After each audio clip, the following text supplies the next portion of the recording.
So today, Kamala Harris is in Dubai talking about the Palestinian and Israeli genocide that's going on in Palestine. Now, why did she go? It made no sense. She's trying to play devil's advocate, and she's trying to smooth it over with Arab leaders, smooth it over with them, and at the same time, you want to vow your unprecedented, unwavering support for Israel, no matter how many war crimes they commit. So she opens up the statement with just a horrific attack of October 7th. Well, Kamala Harris, you are just trying to sell the carnage that's going on now. The ceasefire just ended. Over 200 people within 24 hours already been slaughtered, women and children again. They told the people of the north that they had to evacuate, so they started blowing up the northern civilian infrastructure. Kamala Harris is going to talk about trying to play devil's advocate, trying to condemn the October 7th and voice a wavering support for Israel, but then at the same time try to say, oh, the civilian is just terrible in Palestine. Well, and then she's going to talk about what we're going to do after the war. Well, Kamala Harris, let me help you out. People in Palestine are already being slaughtered. They hit a refugee camp 3 times with women and children. They hit the refugee camp full of women and children. Then the people who tried to dig them out, they bombed them. And you know what? The people that tried to help them people that was being bombed, they bombed them too. They hit the same refugee camp 3 times. All the civilian infrastructure, hospitals, mosques, schools, the ambulances, the water structure in the northern Gaza.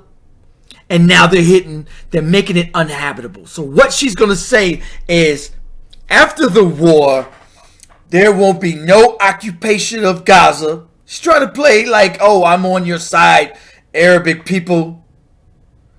No reoccupation. So Israel's like, okay, you know what we're going to do? We're going to make Gaza absolutely uninhabitable. They've already hit the infrastructure of any water supply in Gaza. They already hit the electricity supply in Gaza. Israel, Russia, even Putin said, oh, you people Ukraine, my fight is not with you. I ain't got no problem with y'all. Y'all could come to Russia and we'll house and feed y'all. And if y'all want to leave the Polish civilians, be gone.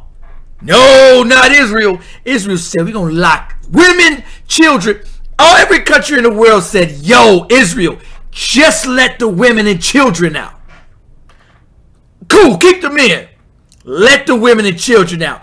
Or even this, just let us get aid. Let us have the United Nations peacekeepers come in and just check on the civilians. They said, nope. Why did you go to Dubai, Kamala Harris? I think you did more harm than good. And you keep trying to sell this genocide by convincing the world, oh, just October 7th was just horrific. Well, that was short-lived because October 8th was the worst massacre that we've seen, that Palestine's seen, that anybody in the world's seen. We saw the images. And if it had not been for the civilians with phones, we wouldn't see none of this. Because Israel's killed 78 reporters. Most of them being United Nations workers.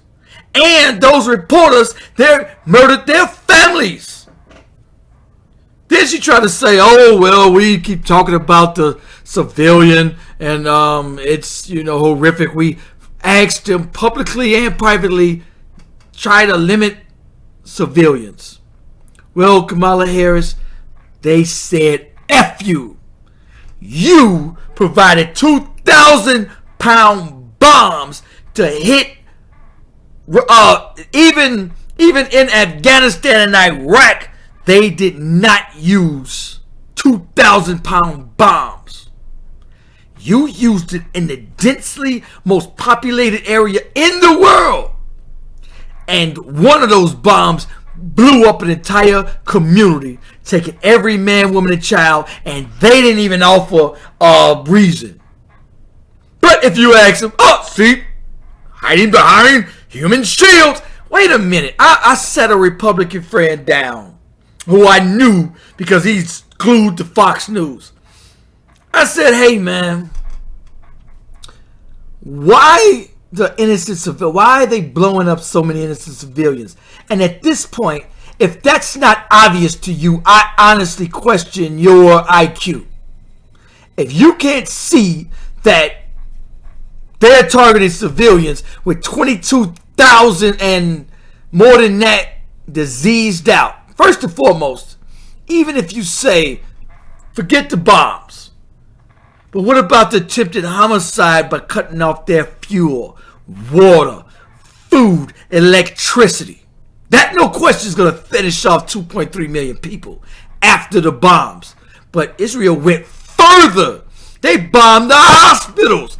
And I asked the Republicans, I said, hey, man, the hospital, because Israel was begging to blow it up. They was just pleading their case. They pleaded their case for the hospital of the North. Oh, yeah, we got to bomb it. It's a Hamas command. So I asked him, why bomb a hospital, bro? Why bomb it? He said, well, Donald, see, there was a Hamas command center. I said, where's your proof?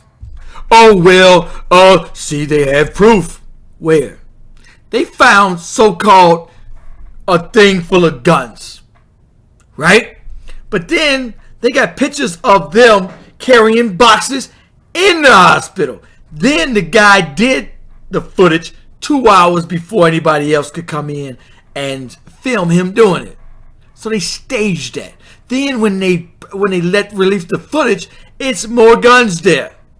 They staged that crime scene. So I told him, what no command center down there?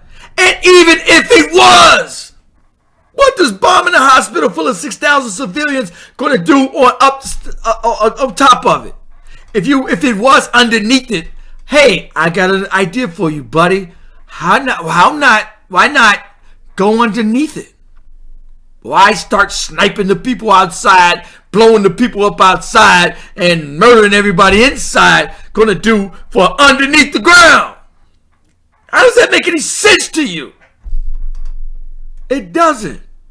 And then after they went from that, so what they're trying to do is they know they can't reoccupy it. They know they can't push the people out to the Egyptian desert. So they're about to make sure that not only after they bomb as many people they can, the people who are injured are eventually going to pass away because they have no hospitals and no aid, no food, no water, no nothing. So those people injured will eventually pass. All right? Then the other people left drinking sewer water, river water, they're going to eventually be diseased out within the next few months. And then whoever survives that, the following months will possibly be gone. The average age is 18 already because they're drinking poison water. They're denied access to anything outside. They can't leave. They can't come in. They allow trucks and what. So they're denied medical supplies and medical attention. Any go on vacation, friends, family coming in, leaving out, going on vacation, moving, leaving. Anything, they're denied all that. So the average age is 18 years old.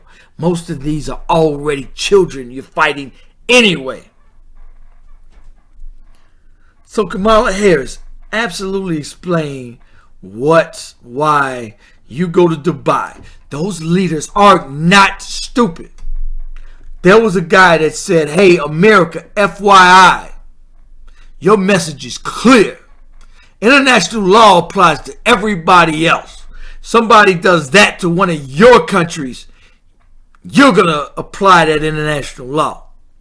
But when it happens to an Arabic country, oh, it don't apply. Your message is clear. Kamala Harris, you're only doing more harm than good. Sweetheart, Stay behind the scenes. Stay home. Do nothing like you've always been doing. Nothing. Alright? You're doing more harm than good. Anyway, if you guys like, subscribe. Peace. See on fire, ooh, down to the wire. It's my life in the shy. Ooh, it's my life in the shy.